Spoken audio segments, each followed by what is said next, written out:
As you know કે ગુજરાતમાં પ્રથમ વખત ટેક એક્સપો યોજાઈ રહ્યો છે અને તમે પણ એક ગુજરાતી છો, તો તમે આ ટેક એક્સપોને લઈને શું કહેવા માંગશો?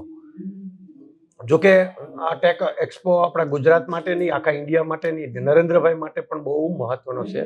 બહુ સારું તમે આ ફર્સ્ટ ટાઈમ આયોજન આટલું સરસ જે સિનિયર લોકો કરે, સિનિયર ના અનુભવ પછી જે થાય એ તમે પહેલી વાર કર્યું છે, એટલે અભિનંદનને પાત્ર તો છે જ.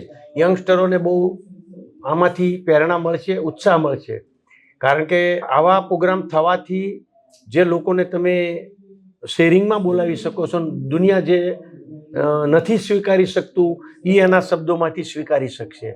જે ડર લાગે છે ટેકનોલોજી એક્સેપ્ટ કરવામાં, એ પ્લેટફોર્મ તમે પૂરું પાડ્યું છે કે લોકો પહેલામાં પહેલી ટેકનોલોજીનો ઉપયોગ કરી ઇમોશન સાથે કેવી રીતે બિઝનેસ કરી શકાય. અદ્ભુત આયોજન છે. એના માટે જેટલા બી અભિનંદન દે એટલા ઓછા છે.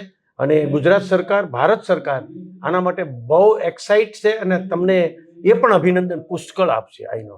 Thank you so much sir. ખરેખર સાવ સાચી વાત છે અને થેન્ક યુ સો મચ. આ એક અમારા માટે ખરેખર ઇન્સ્પિરેશન હતું.